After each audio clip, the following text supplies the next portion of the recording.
Hemos cubierto el tema del medio ambiente, de los derechos humanos, y ahora hablaremos de la familia y el trabajo, porque creo que son las relaciones más importantes para nosotros. Estamos nosotros en alguna familia y en algún trabajo, ¿estás de acuerdo en general? Y bueno, algunos dicen, no, pues yo sin familia y sin trabajo, o sin trabajo, pero con familia. Pero por lo menos eso es parte de nuestra vida. O sea, diariamente tienes que irte a chambear, ¿no? O a lo mejor te tienes que despertar para chambear en tu casa. O sea, es parte de nuestra experiencia diaria, la familia y el trabajo. Ahora, Pablo nos dice que el plan de Dios para salvar es la creación de una nueva familia, de una nueva humanidad redimida, en la cual Dios está restaurando a las personas a la imagen de Dios. Y bajo esa nueva sociedad se viven nuevos valores, una forma distinta de ver la vida. Ahora Pablo en Efesios y en Colosenses, y aunque no vamos a revisar a profundidad los pasajes, pero los puedes checar en casa, Colosenses capítulo 4 y Efesios capítulo 5 y 6, nos presenta esa nueva familia con esos nuevos valores. Así que en la Biblia, en Efesios capítulo 5, versículo número 21, aparece el famoso principio de la sumisión mutua, que nos enseña acerca del concepto de la autoridad y la sumisión. Entonces ahí déjenme leérselos en Efesios.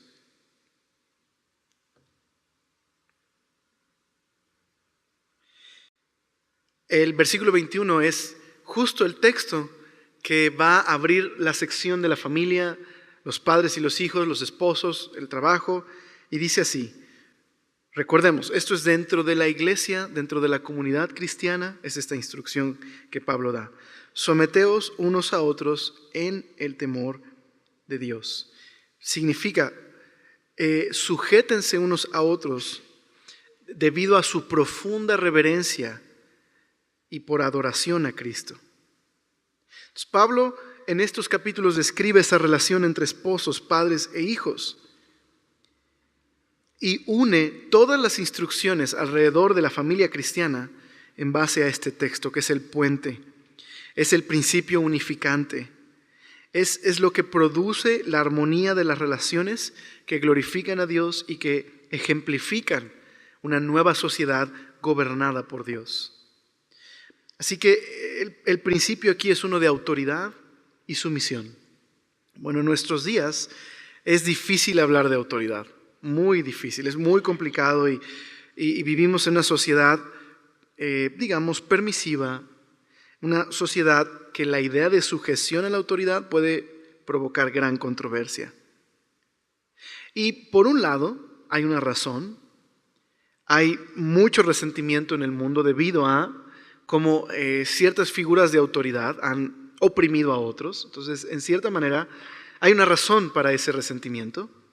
Pero por otro lado, ese rechazo a la autoridad no es otra cosa sino un reflejo del rechazo a la autoridad de Dios, desde nuestros padres Adán y Eva.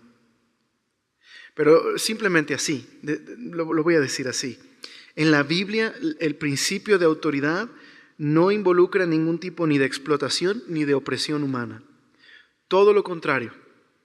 Parte de los derechos humanos que vimos en la conferencia anterior, parte del valor de la vida humana, de ahí es que Dios ha determinado que debe haber ciertas funciones y ciertas fuentes de autoridad y le da gran valor a las personas. Y esas fuentes de autoridad proveen de cuidado y de protección a quienes se sujetan a esas fuentes de autoridad.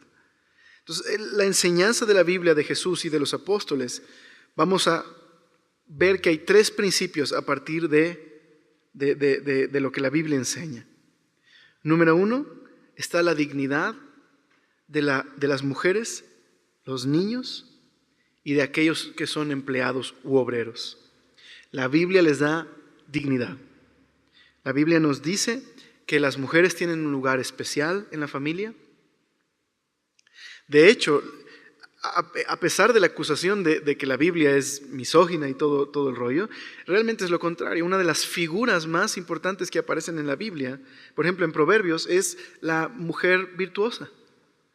Hay un poema al final de Proverbios que describe cómo es aquella mujer que vive en sabiduría, que cuida de su hogar.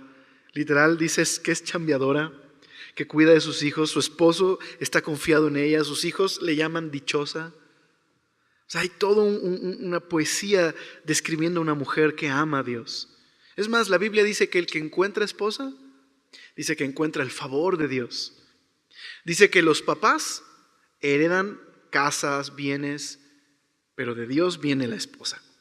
Entonces no habla mal de la mujer la Biblia, en el sentido del valor que tiene y la dignidad que tiene.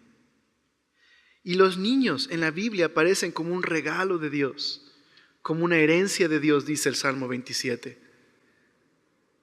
Ahí se le añade gran valor a la mujer y a los niños. Y sin duda, la Biblia dignifica la labor manual. Simplemente Jesús, el carpintero, le da valor a aquellos que hacen un trabajo con sus manos. El cristianismo fue tal revolución para el trabajo manual que para la Edad Media el trabajo manual era muy bien visto. Antes de la Edad Media, en la época del imperio, bajo la cultura grecorromana, el valor manual no era bien visto. Eso es una labor para los esclavos. Los griegos no querían hacer trabajos manuales.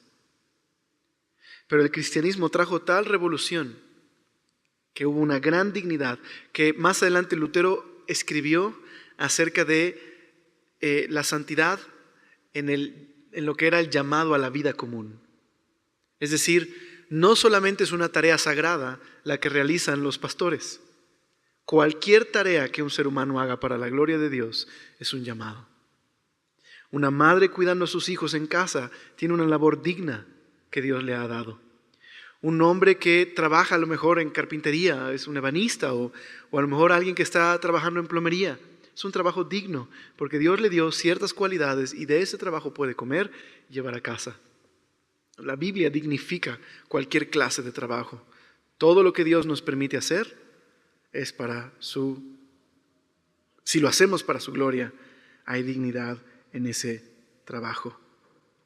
Aún vemos a Jesús realizando la tarea de un esclavo, lavando los pies de sus discípulos, dándoles, claro, una enseñanza sobre salvación, lo que Cristo iba a hacer por ellos al despojarse de su gloria y morir en la cruz. Pero también es un ejemplo de humildad, que no hay tarea que no sea digna cuando la hacemos para servir a otros. Así que hay dignidad en mujeres, en niños y en trabajadores. Segundo, tenemos igualdad delante de Dios. Todos los seres humanos están hechos a su imagen, decíamos en la conferencia anterior. Por lo tanto, desde el más chiquitito hasta el que está en el vientre de su madre, hasta el más grande, tiene valor. Su vida tiene valor delante de Dios. Y entonces, un tercer principio, que la unidad verdadera proviene de entender que cada persona es importante y cada persona tiene una función dada por Dios. Si cada persona tiene un valor y una dignidad, son iguales delante de Dios, aun cuando tengan distintas funciones, todos son importantes. Y es una perspectiva cristiana. Así que en el hogar, el esposo dirige el hogar no porque es más importante, sino porque Dios le dio esa función. ¿Sí me explico? Eso es lo que permite la unidad y la armonía. No es que el hijo obedece porque tú eres chiquito y yo soy grande y fuerte, sino, hijo, tú fuiste llamado a obedecer a tus padres, a estar bajo mi protección y cuidado. Y yo estoy en este momento sobre ti como autoridad, no porque soy mejor que tú o más capaz que tú, sino porque Dios me ha dado esa autoridad para ser responsable y cuidar de ti. Entonces, en la familia cristiana, La autoridad no se desprende de alguna superioridad, sino de una función que Dios ha dado a cada uno. Por eso este valor de dignidad e igualdad son tan importantes en la familia cristiana.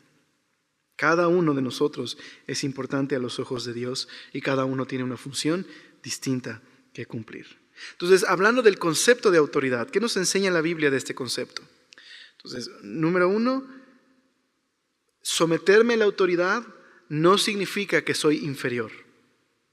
Someterme a la autoridad no significa que soy inferior. Dios nos ha creado a cada uno como seres individuales. Poseemos cada uno diversas características. Si ustedes nacieron en un hogar donde había muchos hijos, ustedes lo saben, no todos los hermanos o todos los hijos son iguales. Cada uno tiene un carácter, ¿verdad?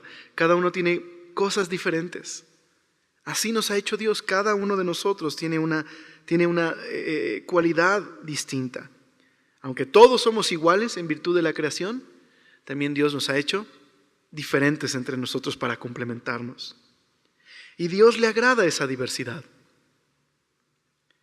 Así que dentro del gran marco, dentro del modelo de la humanidad, encontramos que Dios nos ha hecho iguales y al mismo tiempo con ciertas características distintas, diferentes.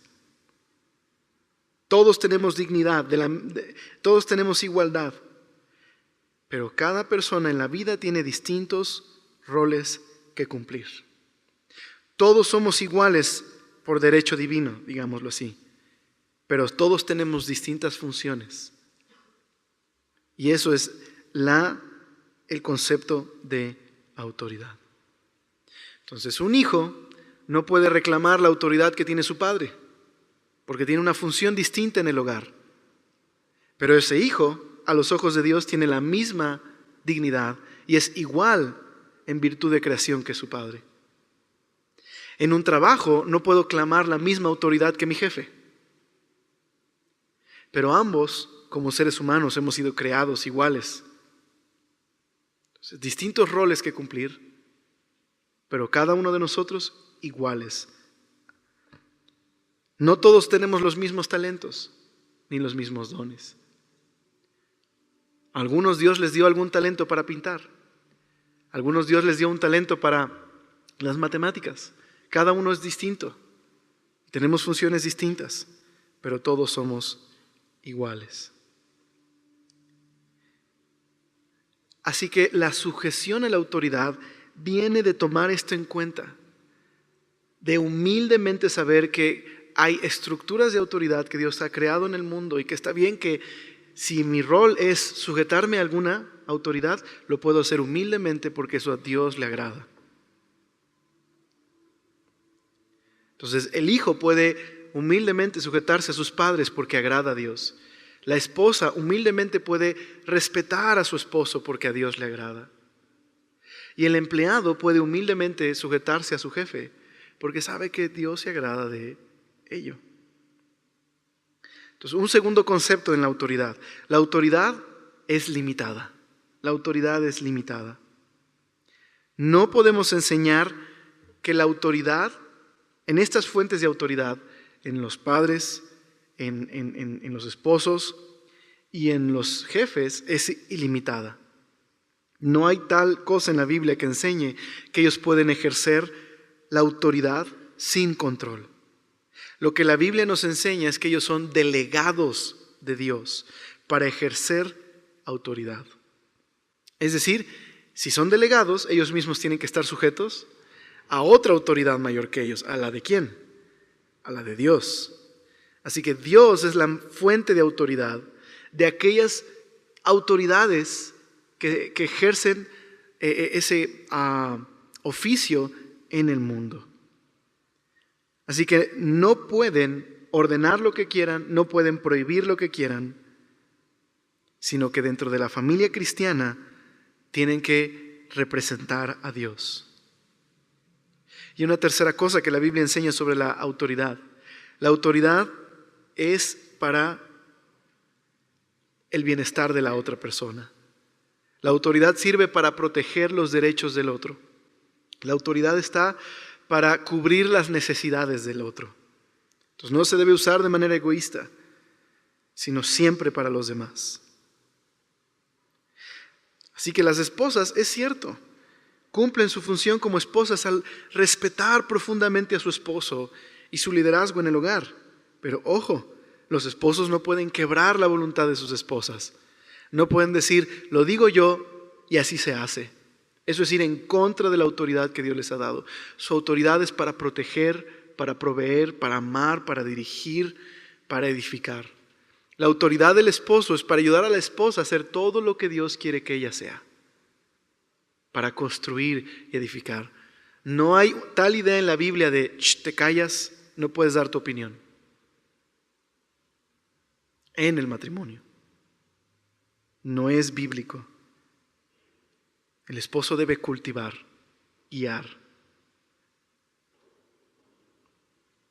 Los hijos, es cierto, tienen que obedecer a sus papás en todo.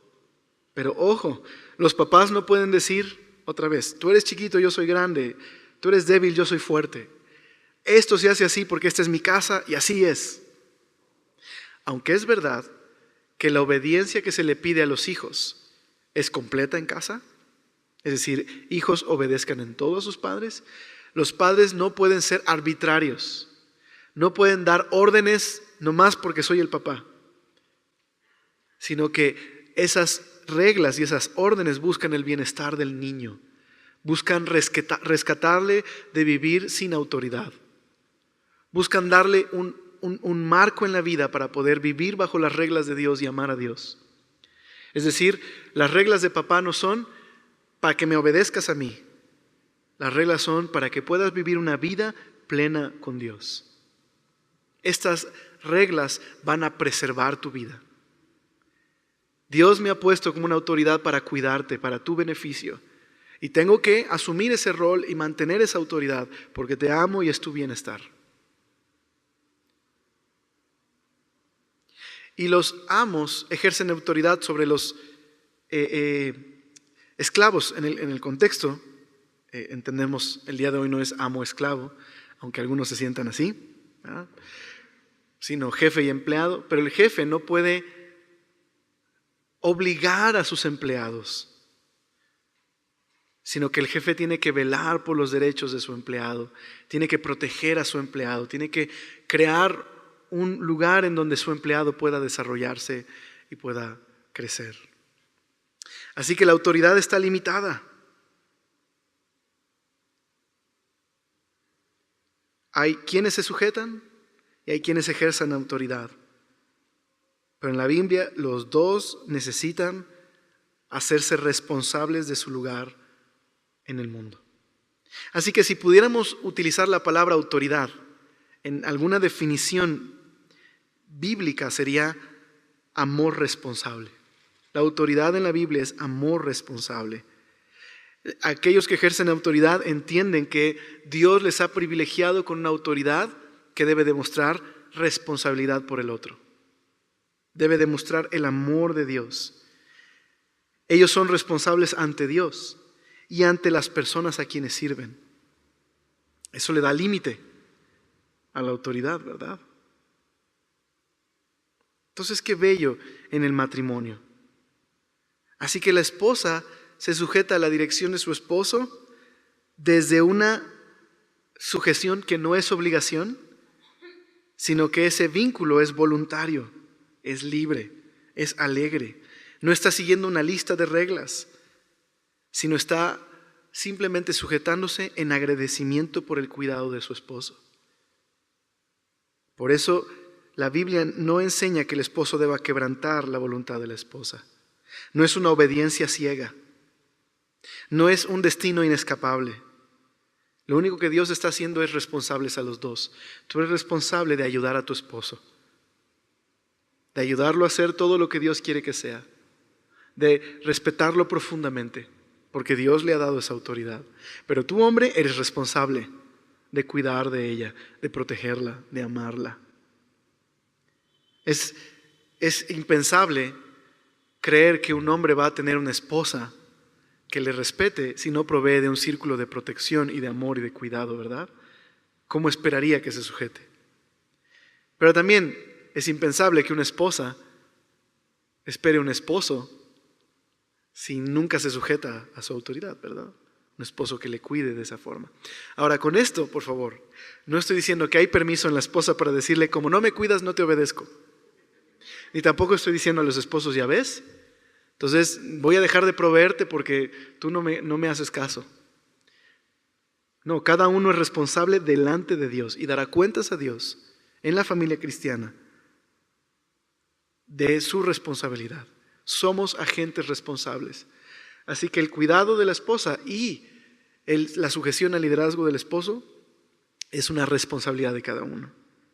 Lo mismo con los hijos. Con los hijos los hijos son personalidades propias, creadas por Dios. No podemos tratar de controlarlos, no debemos manipularlos, no debemos hacer que hagan lo que yo quiero, sino tengo que ayudarles y fortalecerlos para que vivan bajo las reglas de Dios en el mundo de Dios.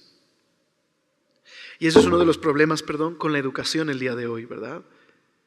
Lo único que queremos es sobrevivir a la niñez, ¿verdad?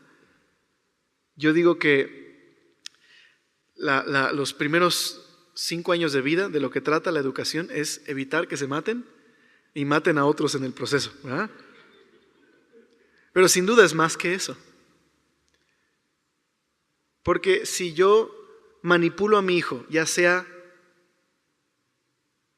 recompensándole por todo o ya sea censurándolo por todo, un día no tendré autoridad sobre él, porque ahorita es chiquito, ¿verdad? Pero cuando sea grande va a estar de mi tamaño y hasta más grande. ¿Por qué razón tiene que sujetarse a las reglas? ¿Qué le hará pensar que es bueno?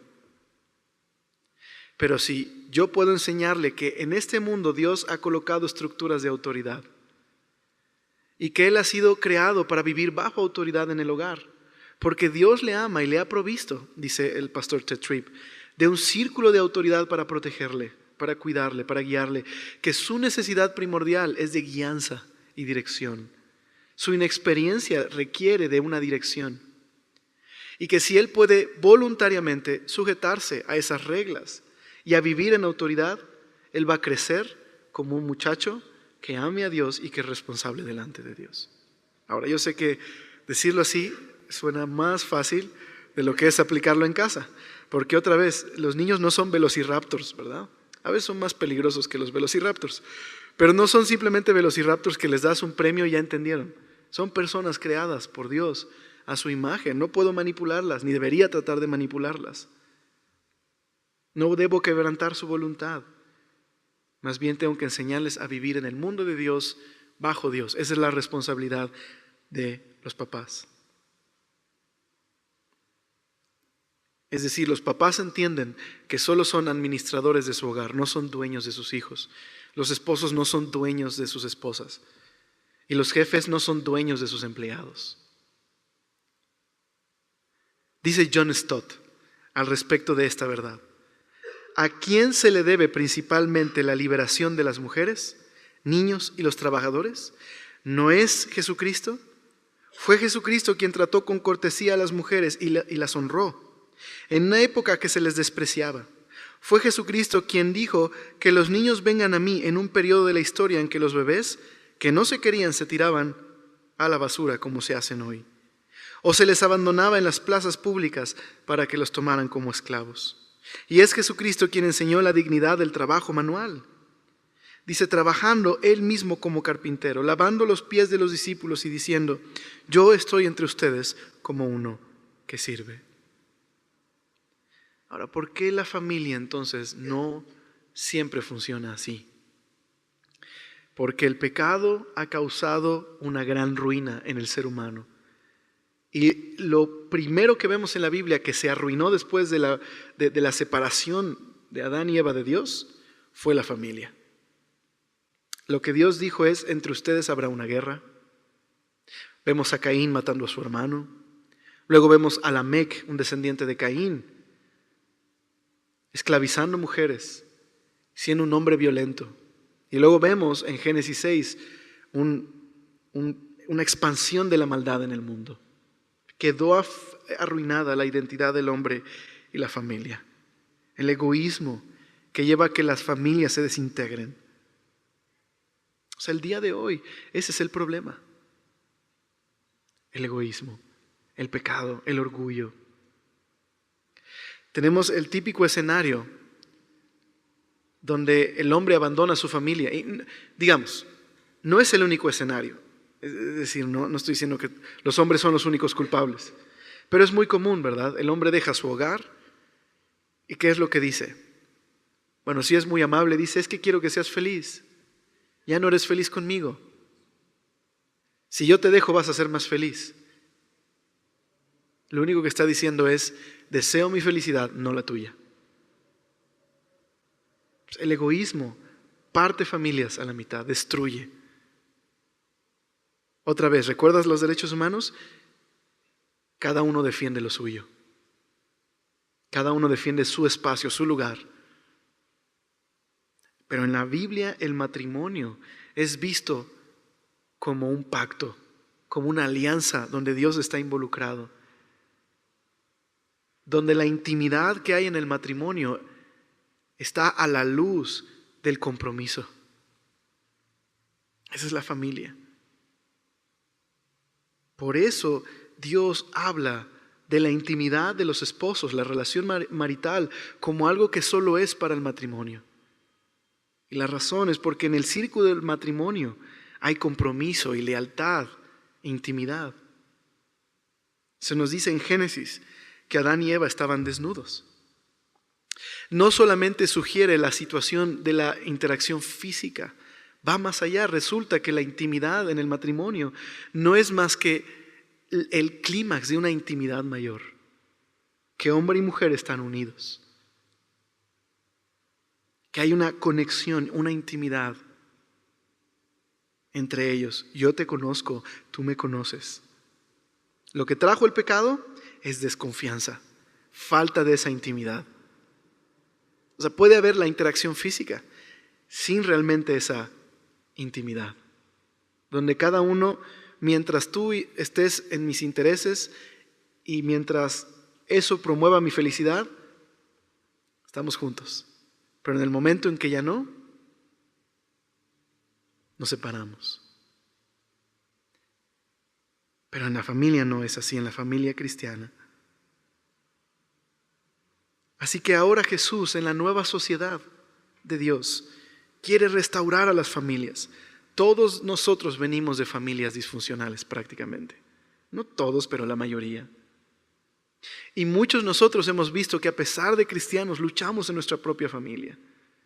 Si queremos ver un impacto en el mundo, necesitamos arrepentirnos de nuestras maneras egoístas de vivir y permitir a Cristo reinar en nuestra familia.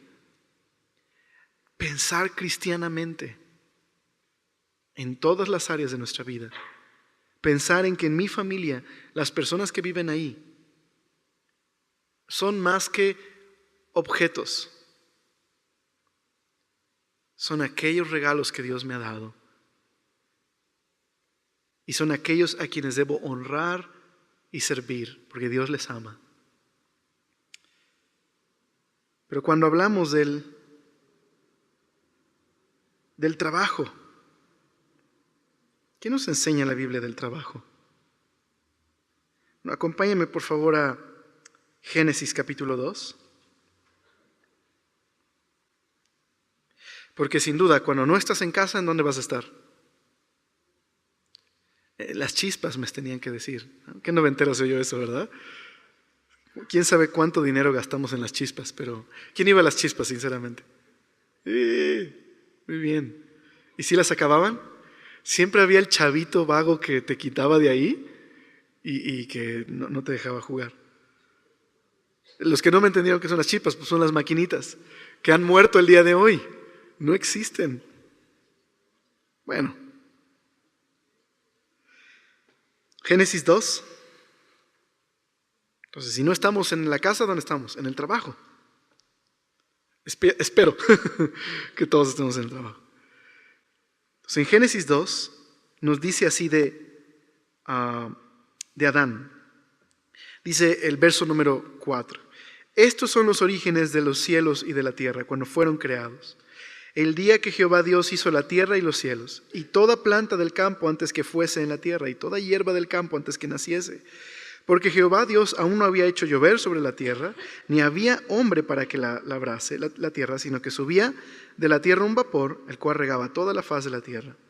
Entonces Jehová Dios formó al hombre del polvo de la tierra y sopló en su nariz aliento de vida, y fue el hombre un ser viviente. Esta es la idea otra vez de diferenciación. El hombre es distinto a todo lo demás. Y dice que Jehová Dios plantó un huerto en el Edén al oriente y puso allí al hombre que había formado. Y Jehová Dios hizo nacer de la tierra todo árbol delicioso. Dice a la vista y bueno para comer, también el árbol de vida en medio del huerto y el árbol de la ciencia del bien y del mal. Nos dice de un río que salía para regar este huerto. Pero dice el verso 15: tomó pues Jehová Dios al hombre y lo puso en el huerto de Edén para que lo labrara y lo guardase. ¿Podríamos tener una, por decirlo así, teología del trabajo? Yo creo que este texto nos podría ayudar a tener una teología del trabajo y de la familia, como vimos. El trabajo es importante y nosotros tenemos que acercarnos con cierta actitud hacia el trabajo como cristianos. Algunos tienen una visión demasiado negativa del trabajo y otros prácticamente el trabajo es más importante que su familia. Unos son adictos y los otros no les interesa trabajar. Pero ¿qué es lo que entendemos en la Biblia sobre el trabajo? ¿Pasas la mitad del tiempo en él o quizás un poco más? Bueno, según la Biblia, el trabajo no es una maldición. ¿Verdad? Algunos decimos, no, pues si Dios maldijo a Adán con trabajo. Bueno, no. Lo que sucedió después del pecado fue que el trabajo se volvió difícil. Pero el trabajo es un regalo de Dios. Y Dios le dio al hombre esta empresa de trabajar, este cuidado. Dios por creación lo hizo trabajador. Entonces, simplemente pensemos en ¿Quién es el trabajador por excelencia? Dios mismo. En Génesis aparece día a día llevando a cabo su plan y su propósito, creando, llevando su plan etapa por etapa, cristalizando su plan y luego diciendo, esto es bueno. Y lo que hizo Dios al final de su creación fue descansar, claro, de su actividad creadora. Y creó al hombre con la capacidad de poder trabajar él mismo, con facultades para ser creativo y poder cultivar este jardín de Dios. Lo hizo como un mayordomo para trabajar. Así que el trabajador por excelencia es Dios. ¿Qué quiere decir eso? Que cuando tú y yo trabajamos, estamos reflejando a Dios. Y cuando tú y yo somos perezosos y no trabajamos, de hecho estamos reflejando todo menos a nuestro Creador. Qué interesante, ¿verdad? Eso me hace pensar muchas cosas. Trabajar. Dios nos hizo para trabajar. Dios nos hizo para llevar cargas pesadas, para ser valientes. Claro, hablaremos de cómo la caída trajo consecuencias a ello. Pero digámoslo así, Dios nos hizo como estos camiones con este sistema hidráulico. Entre más peso llevan, más avanzan. Entre más aceptamos responsabilidades, entre más nos ponemos en manos de Dios y queremos servirle, más deleite encontramos para Dios. Así que por eso la pereza es un pecado desde una perspectiva cristiana. Entonces digamos que a partir de Génesis podríamos encontrar 3 principios para el trabajo como cristianos. En el trabajo podemos tener una realización personal. No es la meta del trabajo, pero en el trabajo podemos experimentar una realización personal. Aún en trabajos que no nos gustan, como cristianos. Aún en trabajos que no nos gustan. Así que el trabajo tiene como propósito el que podamos glorificar a Dios y podamos tomar responsabilidades para como seres humanos realizar el propósito de nuestro Creador. Dios nos ha dado esa capacidad de ir y asumir responsabilidades. De hecho, Dorothy Sayers, citada por John Stott, dice: el trabajo no es primordialmente algo que hacemos para vivir, sino algo por lo cual vivimos. O sea, no deberíamos pensar en el trabajo como, pues ni modo, hay que llevar comida a la casa. Por supuesto, tienes que trabajar para llevar de comer a la casa. Pero lo que estoy diciendo es que el trabajo puede cobrar una dimensión especial si como cristianos entendemos que no es que pues ni modo me tocó trabajar, sino que Dios nos creó para ser trabajadores. Y que trabajar es parte de la realización del propósito de Dios en nuestras vidas. Y como cristianos aún más, en trabajos que quizás no nos gusten, podemos hallar satisfacción. Así que cuando somos ociosos, o nos dedicamos a destruir, o somos perezosos, estamos negando un aspecto fundamental de cómo Dios nos creó, para asumir responsabilidades. Abandonamos ese lugar donde Dios nos quiere dar realización. Ahora, claro, no todo trabajo es fácil, ¿verdad? ¿Estás de acuerdo? Y hay trabajos que pueden ser muy monótonos, en verdad, muy monótonos. Pero lo son cuando no lo vemos desde la perspectiva divina. Entonces aquí va el siguiente principio. El trabajo es para servir a los hombres. El trabajo es para servir a los hombres. Dios no puso a Adán a cultivar el jardín solo para deleitarse en el jardín. De hecho, esta idea de cultivar no es la idea de que Adán era un granjero en el Edén, sin despreciar esa labor que es necesaria, sino que lo que Dios le dijo a Adán es básicamente: haz cultura. Edifica una ciudad, una cultura, donde puedas representarme en el mundo. ¿Eso qué implicaba? Trabajar, investigar, aprovechar todos los talentos de las personas para glorificar a Dios. Así que lo que tenía que hacer Adán no era para su propio deleite, sino para la gloria de Dios. Muy parecido a lo que vimos con el pueblo de Israel. Te voy a llevar a esta tierra, pero todo lo que hagas va a ser para la gloria mía, pero también para cuidar de otros. Aún en el Nuevo Testamento encontramos la instrucción. Miren lo que dice Efesios, capítulo 4.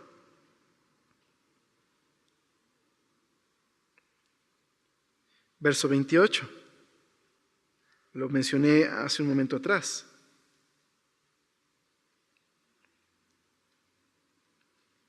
Pero dice: el que hurtaba, no hurte más, sino trabaje haciendo con sus manos lo que es bueno, para que tenga ¿qué? ¿Para comer? No, ¿para que tenga qué? Para compartir con los demás. Entonces, el trabajo desde la perspectiva occidental, ¿para qué es? Para hacer, decimos, ¿cómo dicen las mamás? Para que te hagas de tus cositas, ¿verdad? O sea, para que trabajes y tengas tus cosas y seas independiente. Ahora, por favor, no me malentiendan. No estoy diciendo que está mal que trabajes para comprarte tu coche o tu casa, está bien. Pero en la meta bíblica no debería ser pensar en trabajar para mí. La meta bíblica es cómo puedo trabajar de manera que pueda contribuir a los demás, que pueda tener para compartir con otros.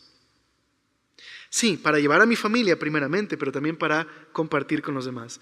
Así que el individualismo extremo de Occidente nos hace pensar que trabajar se trata de hacer dinero, de ahorrar para irme de viaje, de comprarme lo que quiero. Y por favor, nadie se sienta ofendido, pero mis amigos millennials, porque yo también soy millennial, ese es nuestro enfoque a veces, ¿verdad? Se nos enseñó: trabaja para ser alguien en la vida, para que dependas nada más de ti. Entonces nos hemos vuelto tan egoístas que si en un trabajo no me valoran, me voy. Que si en un trabajo no me gustó, al otro día renuncio. En lugar de pensar en el trabajo como un medio, ¿cómo puedo tener más para compartir con otros lo que Dios me da? Qué diferente es la perspectiva bíblica.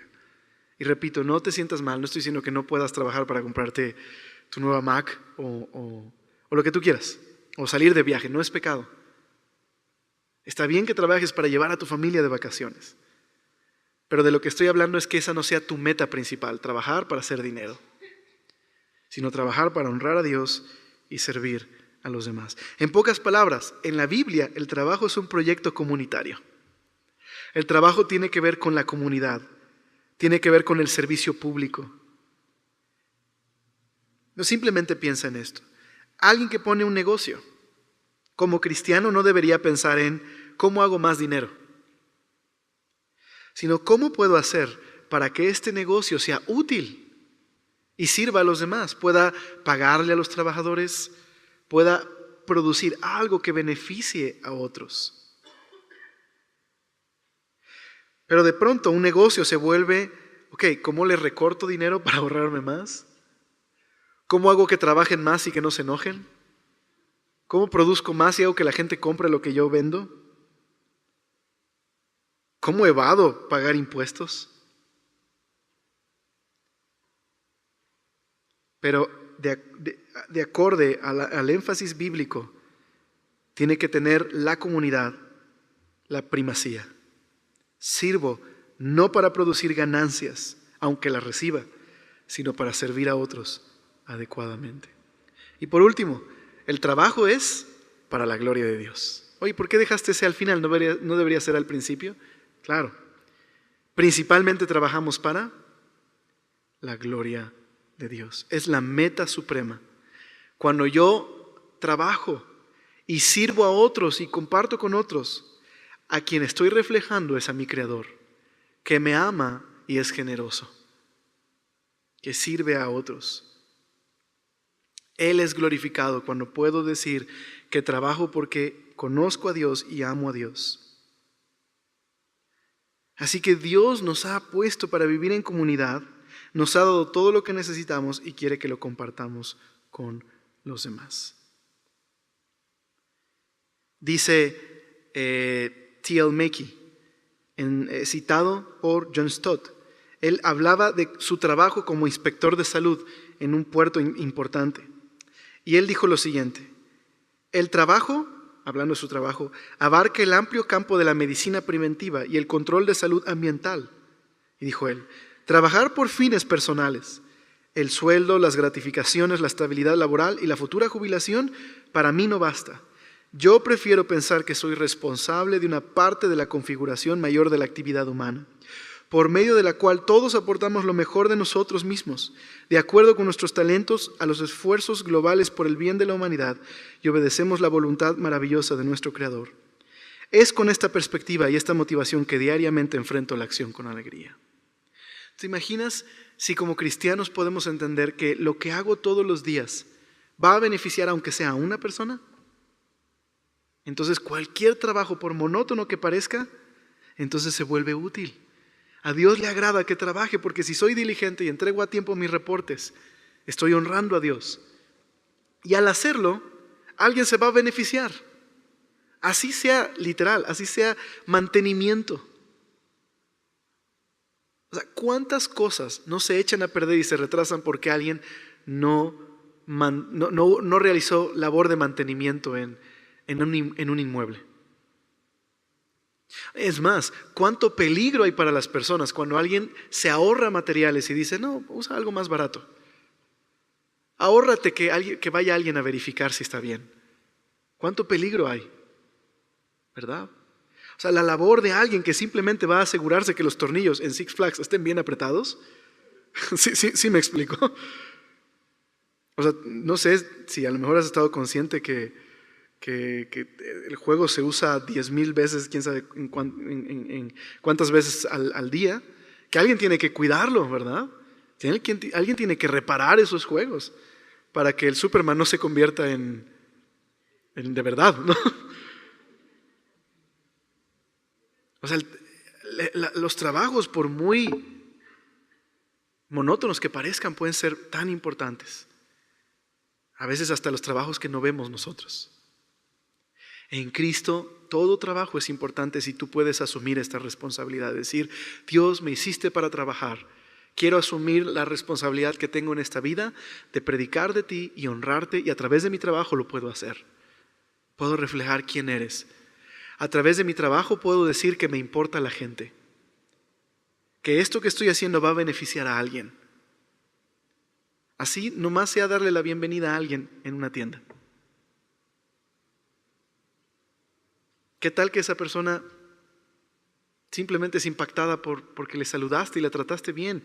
Y no trataste de venderle algo nomás por vendérselo, sino en verdad lo guiaste a un producto útil. ¿Qué tal que más adelante te pregunta, oye, ¿y tú qué onda? ¿Por qué? Y es una manera en la que le puedes compartir del amor de Dios.